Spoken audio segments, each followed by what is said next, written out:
In my last video, I came on to tell you whether I thought the brand new M1 iMac would be good enough for content creators.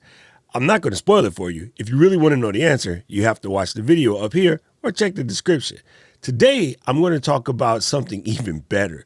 The brand new M1 iPad Pro. Yeah, I said it. The brand new M1 iPad Pro.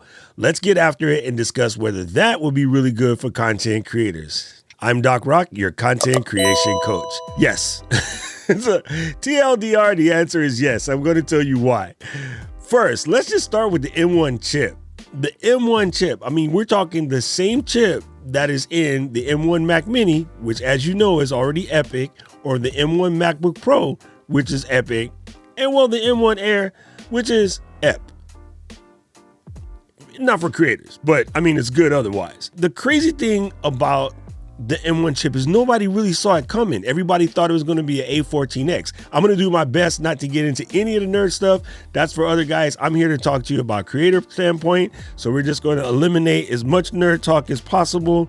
But the thing about this that you will have to know that is a little nerdy, but we're going to discuss it. Although it's an M1 chip, it is coming in at a little bit lower wattage, and I believe that's in order to help save battery so that you can get that full 10-hour battery life. But what does that mean in real world? It has an M1, but it won't be as fast as, say, the MacBook Pro or the Mac Mini. They won't be identical because of the lower wattage. It's probably going to come out just a little bit slower than that Air, but it's an iPad. And that's incredible. I mean, when I mean little bit, I'm talking like less than maybe 5-6% slower, not a lot slower, like pretty close to what you're getting out of a M1 MacBook Air. So that in itself is already just pure magic. Now, the other thing to know is it's going to come with an 8-core GPU. 8-core GPU to us means that we're going to be able to run really incredible creator apps. And I'm going to talk to you a little bit more about what I mean by creator apps, because I know the first thing everybody went to is like LumaFusion, Photoshop, Illustrator, the music-oriented apps, your recording apps. Yes, all of those things will be absolutely fine and incredible. But I'm going to talk about some of the other creator apps in a little bit. So I guess one of the highlights to me from a creator standpoint is the fact that it's coming with a crazy display that is both HDR compatible, HLG compatible, and Dolby Atmos compatible. Now let's discuss this from a creator standpoint, because again, I'm going to try to keep it as not nerdy as possible.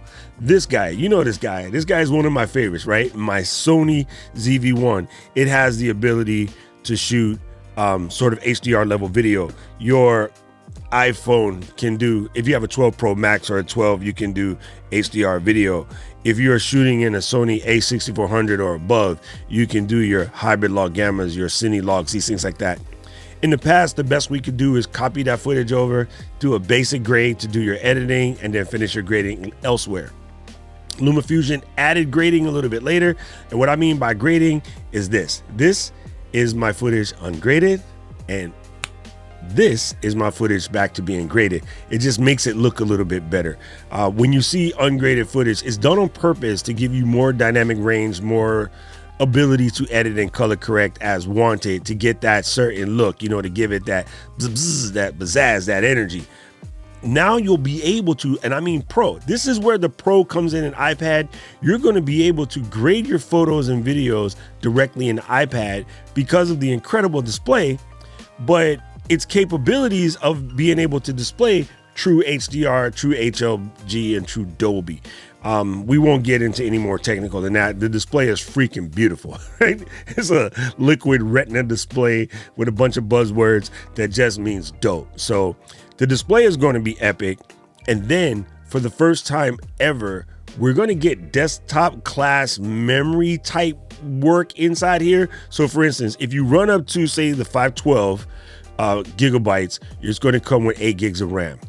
But if you go to the 1 terabyte or 2 terabyte, it's going to move that up to 16 gigs of RAM. Incredible. Now, if you're just doing basic LumaFusion stuff and you do a lot of 1080 work and you just want to chop videos, 512 and 8 gigs are going to be fine. My current guy right now is 512, and I believe it's like 6 gigs, if I remember correctly. I forget, but it's built in. And I edit 4K video in that sucker all day, any day now, just with the A processor in there. So this is going to be incredible, right? Absolutely incredible. So if you're unfamiliar what LumaFusion is, just look up LumaFusion editing on the iPad, and you're talking about a really cool editing experience that when you're done, you can move it to Final Cut if you want. If not, you can just publish directly from the iPad. So that's all in there, and that's going to bring some stuff to fruition that's just incredible. But then they knocked it out the park. Apple did an Apple and just lined up Big Poppy that sucker over the green monster because they added Thunderbolt, the first tablet with Thunderbolt. Why that makes a difference. The things that you can connect to Thunderbolt, not only high speed portable storage, that's important, especially if you're editing, doing photos and things like that. High speed movement on external drives and external devices. You're also going to be able to do something like add a Thunderbolt hub, which will give you 3 more 40 gigabyte per second Thunderbolt ports. That's just crazy. And then the piece de la resistance, you're going to be able to connect really dope, high quality displays, fast data moving displays like Thunderbolt displays like from LG or Samsung, including the 6K XDR display. Like, yeah, not just you're going to put a $6,000 or $5,000 display on there, but still you can actually power a 6K display off of the Thunderbolt. What does that do for you? It future-proofs your device, because one of the conversations is going to be, hey, this bad boy is expensive. This bad boy will last kind of a while with the way they set this up. They set this up with the future in mind. Easy 3-4 years out of this, no problems. My OG original iPad still works, and that sucker's like 9 years old, something like that. Now, the minor stuff, but I still think it's dope. 5G, so you can live stream on the fly, on the road. You can be out there doing your thing. That 12 megapixel ultra wide camera in the front with center stage, which means like when you move like this, the camera will follow you. I mean, all of that stuff is incredible. And honestly, we haven't even seen the best part. It is in my opinion that WWDC, which is like a month and a half away, June 7th, we'll hear about pro apps for the iPad. I really see Final Cut Pro, Logic, some other pro type apps for the iPad coming out at WWDC. It's the perfect time to launch it. The perfect time for the companion apps or ancillary apps to come in, like your MVFX or FX Factory, guys that make plugins and things for Final Cut to be able to make some iPad type oriented things. But yeah, the future is bright on this bad boy. Now, the one thing I want to leave you with, because I'm going to say buy it. And yes, I know it's going to be some pennies, like definitely is going to be some pennies, but do what you can now to start working yourself up to get it. Like go cut some grass or wash some cars or paint some house or babysit some bad nephews and nieces. Sorry, Emma. And just do what you got to do to get ready, because this is a game changer for content creators. Now, one thing I wanted to remind you of, not just those pro apps, not just your LumaFusions, your Photoshop, your Illustrators, your Procreates, GarageBand, not those. The other ones that are going to be dope is planning your videos, publishing your social media calendar, your Agora Pulse, your missing letter, your later, your taking notes in GoodNote, or taking notes in just plain Jane Apple Notes, handwriting transcription. Some of that other general stuff that is the admin side of being a creator is also going to be extremely possible with this device. So yeah, I think this guy is a definite buy rating. I can't say no more.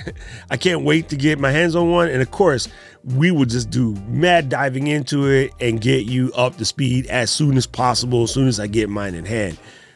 So if you don't want to miss that, and you like this video, press the like button, press the subscribe button, and ring the bell so you'll be notified when I make that video. Now watch the video that's coming up on screen next.